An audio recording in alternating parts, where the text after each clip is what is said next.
suis Anne Siegel, je suis directrice de recherche à l'IRISA, donc de l'autre côté du campus. Et j'ai quand même passé 4 mois et demi comme maître de conf ici, il y a 20 ans, donc je suis quand même très fière de revenir ici. Avant de passer du côté obscur de la force informatique, effectivement, ce qui m'a intéressée, ça a été de travailler sur les interprétations de questions biologiques en maths et en info.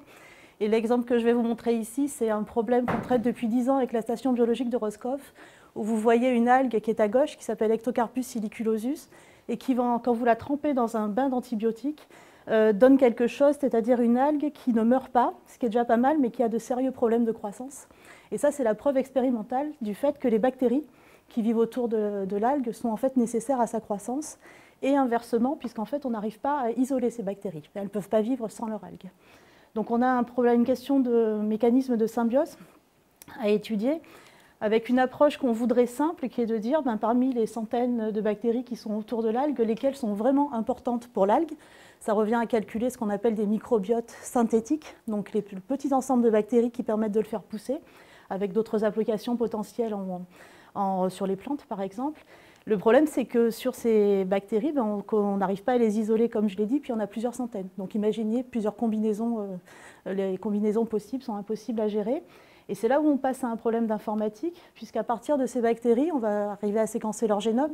Au sein de leur génome, on va avoir des gènes qui vont coder pour des protéines. Ce sont des macromolécules, et en particulier, certaines d'entre elles sont des enzymes qui ont un trou, une serrure, en fait, une clé, qui va être capable de capter juste certains composés, typiquement des composés métaboliques, ce que vous mangez dans votre alimentation, de les torturer un peu, c'est ce qu'on voit ici, et puis de les relâcher sous une forme différente, donc un autre composé métabolique, qui va être attrapé par une autre enzyme et encore par une autre enzyme.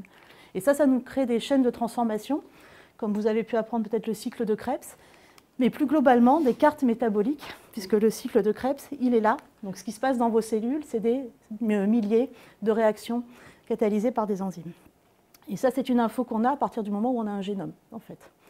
Donc on arrive à une question de mathématiques, finalement, puisque si on veut comprendre mes histoires d'algues, ça revient à dire qu'est-ce que cette carte métabolique est capable de produire. En bon réflexe matheux, vous vous dites, je fais un système dynamique différentiel, ODE, basé sur des systèmes de flow bien modulaires. Sauf que pour arriver à trouver ces paramètres, il faut à peu près 3000 paramètres à fitter. On peut faire une dizaine d'expérimentations différentes, donc ce n'est pas possible. Donc on fait une hypothèse de quasi-stationnarité qui consiste à dire que tout ce qui est transformé, tout ce qui est consommé doit être transformé. Et finalement, ça nous ramène à un problème de flow, donc des systèmes linéaires à résoudre, et c'est plutôt des systèmes convexes finalement, parce qu'on a des informations sur les quantités. Mais là aussi, on a un problème, c'est qu'il y a trop de solutions à ce système. Et c'est là où se passe la magie qui a pas mal fait partir les biotech. C'est le fait que finalement, on s'est aperçu que ces bactéries suivaient un principe anthropique, au sens où parmi tous les flots possibles dans la carte, elles en choisissent une en particulier, qui est le flot qui permet d'optimiser la croissance de la bactérie. Donc la bactérie, elle a été sélectionnée pour optimiser sa croissance, et au passage, elle va donner d'autres composés. Et donc on est ramené finalement à un problème d'analyse de flow, c'est de la recherche opérationnelle, optimiser la croissance sans embouteillage, ce qui se résout assez bien, sauf que dans les faits, tout foire parce que la carte elle n'est pas complète. Donc on a toute une théorie qui a été très bien développée, qui marche dans un certain nombre de cas, mais pas dans les cas qu'on veut utiliser typiquement. Et c'est là où ça commence à s'amuser un petit peu. Et on passe à l'informatique, puisque toutes ces hypothèses que j'ai montrées en termes de modélisation dynamique et de passage à l'équilibre, on va pouvoir les basculer en modélisation discrète. Donc on discrétise sous et on fait passer un système discret à travers le système, avec une interprétation des états stationnaires et du nombre de l'optimisation de la biomasse sur les points fixes du système discret. Et l'intérêt avec tout ça, c'est que finalement, on va ramener notre problème à chercher le plus petit hypergraphe qui permet de transformer les composés du système en ses sorties. Donc finalement, si je reviens à mes algues, finalement on a une carte pour l'algue, on a une carte pour toutes les bactéries qu'on connaît autour de l'algue, plusieurs centaines, et ce qu'on veut, c'est piocher le plus petit nombre de cartes de bactéries qui, lorsqu'elles sont superposées à celles de l'algue, vont créer un hypergraphe complet partant des entrées jusqu'à la biomasse. Donc ça, c'est un nouveau problème qui se modélise comme un problème d'optimisation combinatoire, assez désagréable à résoudre et assez large.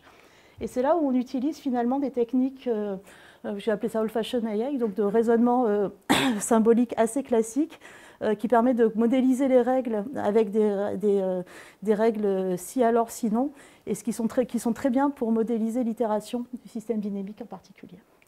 Donc je reviens à mes algues. Mais finalement, avec ces méthodes, on a pu prédire 3 bactéries en particulier qui avaient l'air intéressantes dans le microbiote.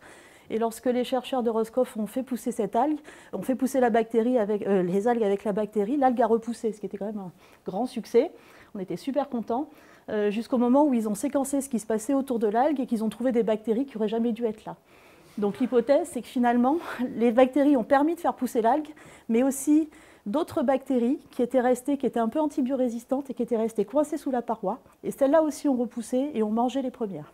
Donc on a des phénomènes de compétition plutôt dynamiques que pour le coup on a du mal à modéliser et sur lesquels il y a pas mal de boulot à faire. Et je crois que j'arrive au bout. Donc l'idée quand même c'est de transformer effectivement toutes les approches d'expérimentation et d'observation issues de la biologie en approches modernes sur lesquelles il y a quand même pas mal de boulot et d'opportunités pour les maths et l'info. Et là, j'y suis. Merci.